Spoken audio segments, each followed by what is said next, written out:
Hey, what up, YouTube? I have to do a video about this. Kyrsten Sinema is a fucking weapon. Okay? She is a craven, egotistical, corrupt, weapon. Okay? She doesn't care about democracy. She doesn't care about the people she represents. The only thing she cares about is her craven desire for power and money and relevance. Got jackasses like me, you know, putting her name in my mouth, and she fucking loves it. She fucking loves it. Now I'm going to do everything in my human power to not throw around the motherfucking B word, and you know what the fuck I'm talking about. I ain't saying it. I'm not going there, but you know what I'm thinking. So if you don't know what the fuck's going on, she announced that she's an independent now, which gives her leverage in the Senate, allowing her to become a weapon of derision, right? Basically, if you want to get something done in the Senate, now Kyrsten Sinema is the motherfucking kingmaker. Now we all have to praise at her altar. The same exact position that Joe Manchin was in. She knows it. This woman is the worst. This woman is the worst. And it will be at her hands and her and the rest of her minions. She is legion. Okay? You think she's the only one like this in the DNC? She's just the one with enough balls to be, you know, putting herself out front there. She knows she's being weaponized to fight a progressive agenda, to allow conservatives more breathing room. She knows exactly what she is. That's why she's good at it. Fills that role perfectly. This couldn't have been timed more perfect. Let's just dig into it. I got a bunch of news clips. Let's just see the initial analysis from mainstream and the borders of mainstream. I haven't been able to find any independent analysis. I'm sure TYT did something, but fuck me, am I going to sit through a whole TYT segment? I don't know. Maybe. We'll check it out, maybe. Kyrsten Sinema announcing she is leaving the Democratic Party and registering as an independent. Congressional correspondent Rachel Scott is on Capitol Hill with these details. Good morning to you, Rachel. Eva, good morning. And this news is just coming in. A massive shakeup here on Capitol Hill. Arizona Senator Kyrsten Sinema has officially announced that she is leaving the Democratic Party, registering as an independent in the state of Arizona. She has been a major swing vote for Democrats, a key holdout on parts of President Biden's domestic agenda. And she announced this via tweet just moments ago, saying, I have joined the growing numbers of Arizonans who reject party politics by declaring. I mean, every word out of her mouth is a lie. Is a lie. She's doing this to reject party politics. No shit. No shit. She's weaponizing herself as a tool of partisan party politics, but she's above all of it. If you believe this woman, you are a fool. You are a sucker. You are a rube. You are an absolute dummy. If you are listening to this woman and believing what she has to say, and trust me, folks, they're out there. You're like, oh, I would never be that person. But let me tell you, for every one of you that's like, oh, this person, it doesn't represent my views. For every one of you, there's like 5 people that are like, I kind of like her. I kind of like her spunk. I kind of like where she's coming from. She doesn't take no guff. You know, the people who, when they're making an argument about a politician, the fucking last thing they mention is policy. Oh, it makes me feel good. My independence from the broken partisan system in Washington. I'm told that she did inform Senate Majority Leader Chuck Schumer just last night. The timing on this is notable. It comes just right after Democratic Senator Raphael Warnock won that critical runoff in Georgia, handing Democrats an outright majority in the Senate. Now, Sinema insists that nothing about her values or beliefs changes, that she'll continue to serve. Nothing changes. That's why we're changing parties, right? Yeah, because the party has moved just what? It was the argument. Too far left? That's the neo. Yeah. Oh yeah. Oh yeah. Oh yeah. The neoliberals off a cliff, man. Off a cliff. Oh yeah. They want some Jetson style utopia over here. On committees, but she declined to say whether or not she will continue to caucus with Democrats. So even if the balance of power is not changing in the Senate, this could give Democrats a whole lot less breathing room that they were hoping for. And of course, she's up for re-election in 2024, Eva. And no doubt a big blow for them. Right? She knows she ain't winning that re-election. She knows this. She knows she's a kamikaze suicide roadblocks bomber, man. She knows she ain't winning. Have you seen her polls? She's less popular than a fucking anal bleaching. Rachel Scott for us there. Thank you, Rachel.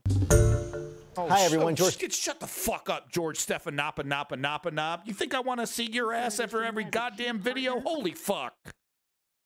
Man, this woman's got me twerked. She's got me so fucking twerked, man. It's 7 p.m. and I should be going to sleep. I should be chilling. Man, Kyrsten Sinema's got me feeling like I'm at a motherfucking surgery. Partner on some of the most historic pieces of legislation that you all have covered in this administration. When you look at the past 20 months, from the American Rescue Plan to the Bipartisan Infrastructure Law to the Inflation Reduction Act to the Respect for Marriage Act, from also the PACT Act, all of these pieces of legislation have been historic, and we have partnered with. Look at that. Look at that. Instead of calling this woman out for weaponizing herself, they're defending and praising her and talking about how they can't wait to participate in bipartisan. This further proves my point that it's intentional, that the neoliberal Democrats are doing this intentionally. They're weaponizing and creating this rotating villain strategy so that they can at first defeat progressivism before they even think about confronting the fascist right. It's far more important to keep their jobs and keep the status quo than it is to, bring on any kind of, legislation or policies that their voting populace actually wants. And they know what their people want. They know because they lie to us. They lie to us in their advertisements and in their speeches. Oh, I'm going to do it. We're going to do it. We're right around the corner. We're going to do it. We're going to do it next. Oh, single payer health care and all these other things. Oh, yeah, we're going to do it. It's right around the corner. Oh, I would have done it last time if it wasn't for Sinema and Manchin. But here they are, full-throated defense of what is clearly a political weapon. Welcome back, Woke Patriot. Senator Sinema. And so, look, we understand her decision to register as an independent in Arizona. The way we see it and understand it, it does not change the new Democratic majority control of the Senate. And we have every reason to expect that we will continue to work with her successfully. Well, Patriot, that's a very nice stat. Thank you very much. I won't even ask for the source. Let's take your word for it. She was the reason why Build Back Better didn't happen. She was the reason why voting rights didn't happen. That's all I needed to hear. That's all I needed to hear. I don't care if she voted 99% of the time, and the only two things she fucking scuttled were Build Back Better and the Voting Rights Act. When we needed them the most, Kyrsten Sinema stood up and said no. And she wants to hold that power. So don't give me no motherfucking numbers game, Woke Patriot. I don't give a fuck. This woman's a weapon. She's a political tool to destroy progressivism, to destroy progress, to hand the fascist right a victory. She is a motherfucking kludgeon. She's not to be bargained with. Do you bargain with a tool? Do you bargain with the hammer smashing the nail? Arizona independent. I know some people might be a little bit surprised by this, but actually I think it makes a lot of sense. You know, a growing number of Arizonans and people like me just don't feel like we fit neatly into one party's box or the other. Senator Kyrsten Sinema announced that she is leaving the Democratic Party, and she's registering as an independent in Arizona. It's been since 2009 since the senator has switched party affiliations, but it's also a little bit of a deflating moment for Democrats. They just won a 51st seat with Senator Raphael Warnock in Georgia. She has declined to kind of get into the why and the when of her announcement. It obviously comes after the midterms, it comes after even the runoff. In Arizona, a lot has changed. There's a Senate race that Mark Kelly just won again. There's a governor's race that Democrat Katie Hobbs also won. That changes some internal politics that may be affecting Sinema's decision. She has not said there's any political reason for why she's changing parties. What I think is important about this decision and this move is that I'll be able to show up to work every day as an independent and not be, stuck into one party's demands of following without thinking. Sinema's decision to leave the Democratic Party puts the Senate seat there a little bit more in jeopardy for Democrats, because if she is going to run as an independent in 2024, which she hasn't announced yet, but if she does seek re-election, that could potentially split the vote there and empower a Republican to win that seat. The Democrats have two members now who caucus with them but are independents. That's Angus King and Bernie Sanders. They attend the weekly lunches, they vote with Democrats most of the time, and there's some question about whether Sinema will play a similar role. She has not said she will officially caucus with Democrats. I'll put money on it. YouTube and anybody on Twitch, I'll put money on this shit. She ain't gonna be no Bernie motherfucking Sanders. She's the Trojan horse for the fascist Republicans. She's a tool by the neoliberals.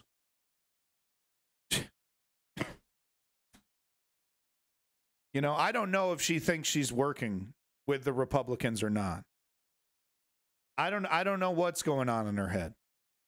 I only know what her actions are going to result in, which is more room for the Republican Party to take over. Because look, if the Democrats can pass real progressive legislation that deflates the power of the fascistic right, if people get a taste of single payer health care, they're never going to want to have it ripped away by Ron DeSantis.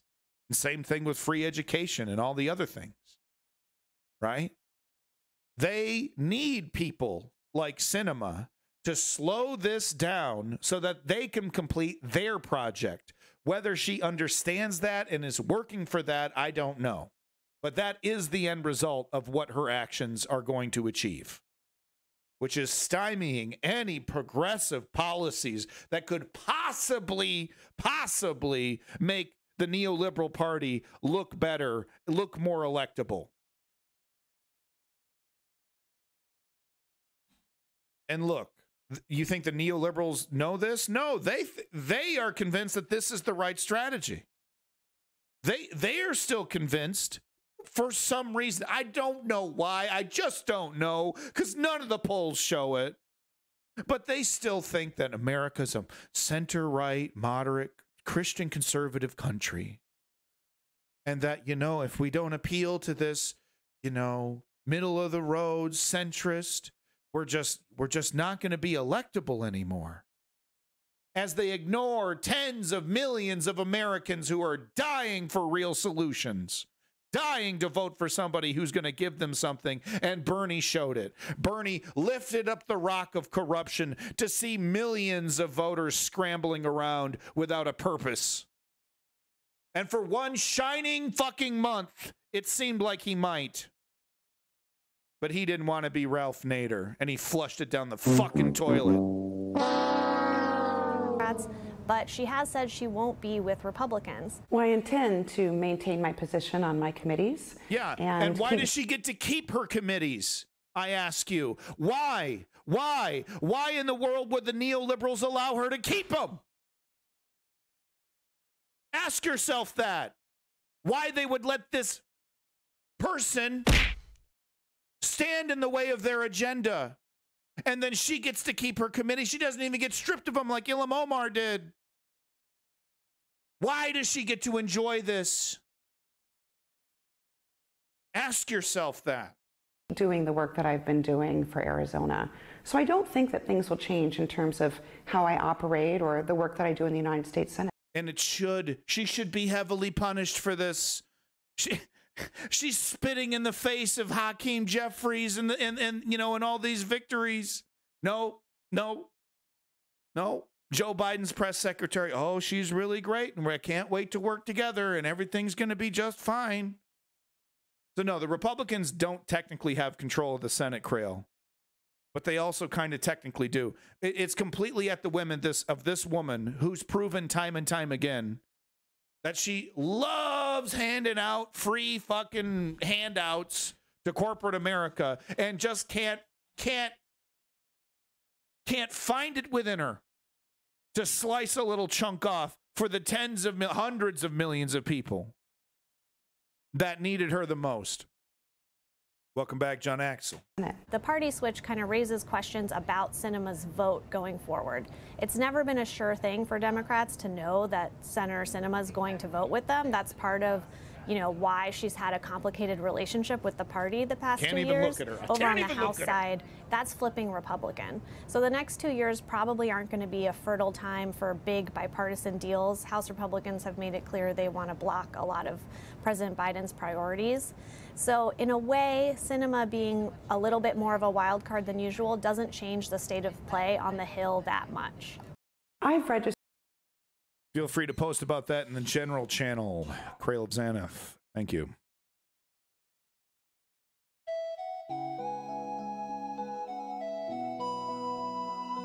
This is a short on Robert Reich's YouTube channel. Probably get DMCA'd for that. Thanks, Robert. Jake, we've been talking about this interview all morning. I wonder what your big takeaways, though, were. That's what I was thinking. The fuck does this millionaire have to say about it? Thank you, Crail of Xanath. Good luck with that. Make sure you post about it on Saturday, too. Well, it's really interesting. Senator Sinema says now she's no longer a Democrat. It's been an interesting journey for her. She started out as a member of the Green Party in the year 2000.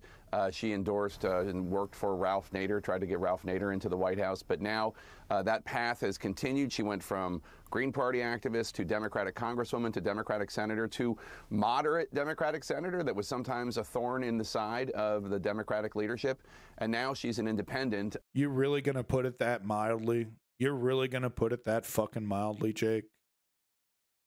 You're really going to take the scuttling of Joe Biden's key legislation, Build Back Better, wouldn't shut the fuck up about it, repeated it so many times they started copying it in Canada or the UK. I remember hearing other politicians talking about building back and better. What was it, Boris Johnson? You're going to put it that mild? What'd you say, kind of a thorn in the side? Man. It's not objective. It's not objective if you are ignoring the reality of the damage done. It's like calling Hiroshima a small little boop. Oh, small fire in Dresden today as it was lightly firebombed by the Allied forces. She destroyed Build Back Better. The fucking entire campaign was that. She was kind of a thorn in the side, maybe. Activist to Democratic Congresswoman to Democratic Senator to moderate Democratic Senator that was sometimes a thorn in the side of the Democratic leadership. And now she's an independent. We sat down and talked about her decision just yesterday. You're here to make a significant announcement. I've registered as an Arizona independent.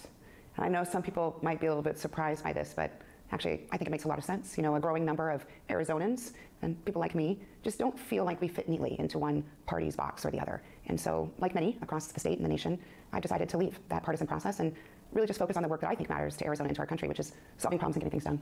So, your voting record is pretty capital D Democratic. I mean, your views are generally that of a moderate centrist Democrat. How does leaving the party change how you do your job? Well, I don't think anything will change about how I do my job. Arizonans sent me to the United States Senate to be an independent voice for our state, and I'll continue doing that. What I think is important about this decision and this move is that I'll be able to show up to work every day as an independent and not be, stuck into one party's demands of following without thinking. And as we've seen in recent years, both parties have created this kind of requirement or a pull towards the edges that you just unthinkingly support all of one party's viewpoints. It's made it difficult to find folks who are willing to work together and solve problems. Now, as you know, Jake, we've been able to do a lot. Do we honestly believe this woman would be doing this if Democrats held 52 seats in the Senate? Do we honestly believe that? I fucking don't. A lot of bipartisan work over the last couple of years, and I'm incredibly proud of that. And I think it's important for folks across my state and frankly across the country to say, yeah, there's someone that's kind of like me. Doesn't fit neatly into one box or the other, but is standing up for their values, for what they believe in, and is doing it without trying to get one over on the other party or beat the other guy. So let's talk about practically what this means, because you're the chair of at least 2 subcommittees. You're a member of a number of important committees, including Veterans Affairs. Does this mean that you're no longer going to be in those positions because you're no longer a Democrat and the Democrats control the Senate? Well, I intend to maintain my position on my committees and keep doing the work that I've been doing for Arizona. So I don't think that things will change in terms of how I operate or the work that I do in the United States Senate. So ever since Raphael Warnock, Senator Warnock, was reelected earlier this week, the balance of power right now is 51 Democrats, or 51 votes for the Democratic Party. That includes 2 independents, Angus King of Maine and Bernie Sanders of Vermont. But that's 51-49. What you're doing today doesn't change that? It's still basically going to be 51-49? Well, I know you have to ask that question, Jake, yeah. But that's kind of a DC thing to worry about. What I'm really focused on is just making sure that I'm doing what I think comports. This craven lion. She's such a liar. She's such a liar. Look at her with the straight face, like she's giving it to you straight. Just unbelievable that she can say this with a straight face. Like she's above it all. Like she's just above all this partisan politics, and she's gonna drive the way forward.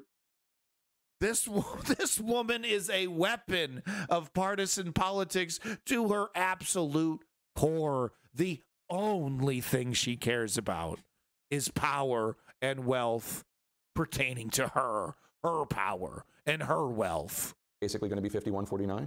Well, I know you have to ask that question, Jake, yeah. But that's kind of a DC thing to worry about. What I'm really focused on is just making sure that I'm doing what I think comports with my values and the values of Arizonans. So when I come to work each day, it'll be the same. I'm going to still come to work and hopefully serve on the same committees I've been serving on and continue to work well with my colleagues of both political parties. And I'm not really spending much time worrying about what the mechanics look like for Washington, D.C. And to be honest, she says it with a straight face. Look, not a flinch, not a single, not a hint, not a hint, not a hint. The same committees I've been serving on and continue to work well with my colleagues of both political parties. Watch this. And I'm not really spending much time worrying about what the mechanics look like for Washington, D.C. And stone cold liar. Stone cold. Stone cold. Look at this. Watch this. No, not a tick, not a hitch. 100% believable. She'd pass a fucking lie detector test. Parties. And I'm not really spending much time worrying about what the mechanics look like for Washington, D.C. Look at that. And Look to at be that. honest, Doesn't blink, stares directly at, is looking Jake right in the eye while saying that. This woman is dangerous. This woman is incredibly dangerous.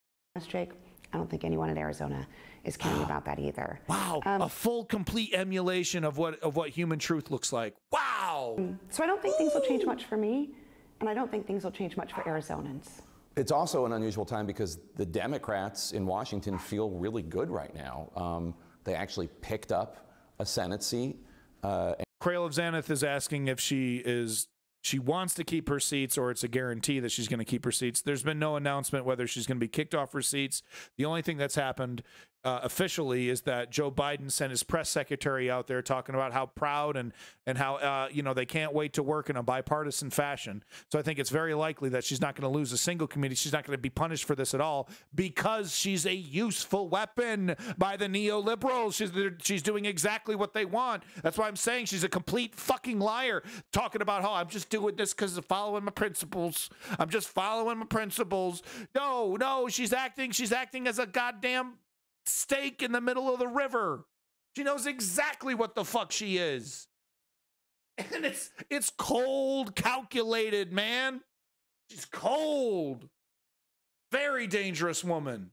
And picked up some governor seats. It's the first time the the party that controls the White House, actually gained Senate and governor seats since 1934.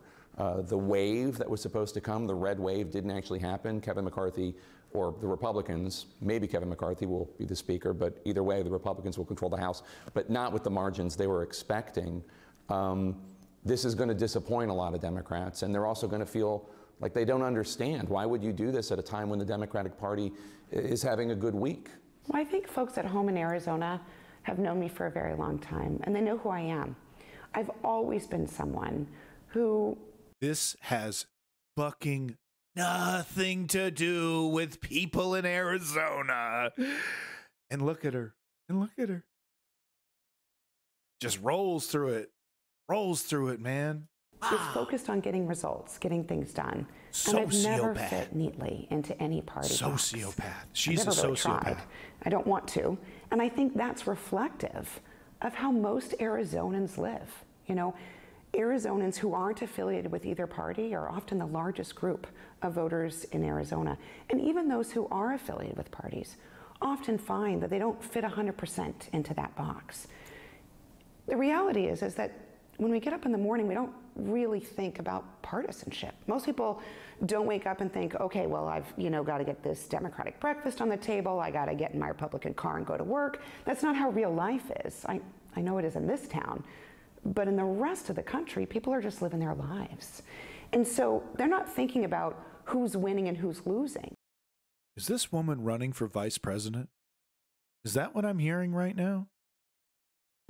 But that's what the parties are thinking about, is how do we get one over on this guy? How do we, ensure that we're punishing them? How do we continue to win? And what I'm really focused on, and I think the proof is in the pudding of the work I've done in the Senate, I'm really focused on getting results, like actually solving problems. And so, removing myself from the partisan structure, not only is it true to who I am and how I operate, I also think it'll provide a place of belonging for many folks across the state and the country who also are tired of the partisanship.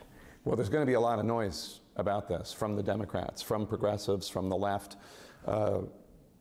You know this, that because of your position working with Senator Joe Manchin of West Virginia to push back on some of the efforts, the legislative efforts, and change them and moderate them, you've already been a target of the left, and people have been very critical of you. They're going to call you every name in the book after this comes out. They're going to call you a traitor. They're going to call you an ingrate. What are you going to say? Well, I think I'll do what I always do, Jake, which is keep doing the work that I know is important for my state. I just not worried about folks who may not like this approach. What I am worried about is continuing to do what's right for my state. And there are folks who certainly don't like my approach. We hear about it a lot. But the proof is in the pudding. In the last few years in the Senate, as you and I have just mentioned, I've been honored to lead historic efforts from infrastructure to gun violence prevention to protecting religious liberty and helping LGBT families feel secure, to the CHIPS and Science bill, to the work we've done on veterans issues. The list is really long. And so I think that the results speak for themselves. It's okay if some people aren't comfortable with that approach. Jake, I'm sorry you're offended by my obvious partisanship and straight up lying to you about how it's not partisanship. I'm so sorry that I'm pissing in your face and you don't like it. I'm so sorry. Whoa. Congratulations on Kronos, who just moved and very tired. And yeah, Clutch Cargo, I don't know. I mean, she's not stupid. She's actually incredibly intelligent. She's a sociopath. And she's fully aware of how fucking unpopular she is in her own state and amongst her own party. If she thinks this is the start of a presidential run, she's maybe not as smart as I'm giving her credit and hyper delusional. I don't think she is. I think it's very likely she's not going to run. She's going to say, I'm so sick of the partisan politics. That's why I'm going to go join Raytheon or something. right? Gonna go get her nice cushy lobby job, media job, fill in the blank. Probably some media job for some centrist outlet like CNN. She'd fit right in on CNN. Maybe replace Chris Christie as the contrarian. He's about to have a coronary fucking attack anyway. He doesn't have much time left. I mean, that man is get the shit stapled, dude. Kronos, I'm doing a YouTube video on Kyrsten Sinema, so I got to stay focused. But tune in on Saturday. We can do more chit chat. Capper is with us. Jake, it's rare to just hear from Sinema at that length. Like, she doesn't do interviews like this, so that's remarkable in and of itself. A cynic, though, will look at her answers that she gave to you, talking about what life is like in Arizona compared to, here in the Beltway in Washington. But they'll say, this has a lot to do with her running for re-election. What did you think? It is rare, and I was actually very grateful. She gave us a lot of time, and we have a much more of this interview that's going to air on The Lead today, and then on State of the Union on Sunday, talking about her political work, talking about her very humble, she loves it, upbringing. So I've been thinking about what this actually means, because as she these fucking millionaires love her. They love her. Oh, it's the corporatism we love. And she's so young. Said she doesn't think much is going to change. She's hoping that she will keep her committee assignments. She doesn't really spend a lot of time caucusing with Democrats as it is. She didn't vote to make Chuck Schumer the majority leader last time, so her not doing it again this time isn't really going to have an effect. He's still going to be the Senate Democratic leader. So what does this actually mean if she doesn't think it's really going to change how she votes and it's not going to change how she does her job? I think there are two ways. One is that she no longer will be feeling a sense of obligation to do things because she is a Democrat. In other words, she won't feel the need to. Of course, she has to endorse Joe Biden if he runs for re-election. So it's really about how she feels about the job she's doing and how she feels about whatever sense of obligation the Democratic Party puts on her. That's one. And then two is the idea of her re-election. There's been a lot of noise about her being challenged from the left in a Democratic primary. Congressman Ruben Gallego, a veteran and somebody who's more progressive, has talked for a while about possibly challenging her. That challenge now goes away, at least in the primary. She can't be primaried because she doesn't belong to a political party. Now, does that make her re-election harder or easier? I don't know. I guess it depends on whether or not the Democratic Party puts up a candidate to challenge her. They don't do that to Bernie Sanders, who's an independent from Vermont. I don't believe they do that to Angus King, who's an independent from Maine. Both of those are reliably Democratic votes. I think she probably will be a little less reliable a Democratic vote than Bernie Sanders and Angus King, but generally speaking, her politics are fairly... Just a little bit. Fuck, man. Detach your mouth from her fucking... Ooh. Just a little bit. Just a little bit. Just a little bit. She's the exact kind of fucking centrist tax... Oh, he's not going to raise my taxes. Thank God my property value is going to keep skyrocketing. That's all you care about. You just care about another fucking pool, another fucking mistress. Your wonderful, glorious life that just never ends. It's just a nonstop adventure of fun, isn't it, Jake? All your goddamn riches. Yeah. I mean, they get along. They get along, man. She's going to walk into CNN. And by the way, where the hell is Jen Psaki? Right? Big O contract. Was that contract just to shut her up? Just to make sure that she can't be on any other network? Where the hell even is she? I've seen her on TV like twice since then. She got a multi-million-dollar contract. To do what? To do what? Sit around, pretend like it's West Wing? Huh? Do the walk and talk? What, in the halls of MSNBC? So exciting. Wow. Yeah, wow. So there you go. That's my thoughts on Kyrsten fucking Sinema, a fucking weapon and a danger to democracy. The real question is how, you know, I mean, if she keeps her committee seats, if she can do this without, you'll see a couple Democrats make the rounds. Oh, bitch and moan. Oh, I don't like this. Oh, it makes me mad. But if she gets, if nothing substantive happens to her and she's allowed to just basically nothing happens to her, people bitch and moan for a couple months and then it's all forgotten about. Just like before, basically, where she was able to scuttle the Voting Rights Act and Build Back Better. People bitched about it for a couple weeks and then we moved on. She was never punished by her party for doing those things. So if we continue to see that, then it is my opinion that this is an intentional attempt. This is part of the rotating villain strategy. This is an intentional attempt to create a person that will act as a bulwark against the obligation to do progressive policies that the corporate donors of the neoliberal Democrat Party do not want to see. They do not want to see single-payer health care. Sure, some industries do, but the pharmaceuticals, the health care industries, they don't want to see it. They don't want to see that. They don't want to see socialized health care. Right? Take a look at Cory Booker's donations. Okay? And he'll give you a nice 40-minute soliloquy on why we just can't have single-payer health care yet.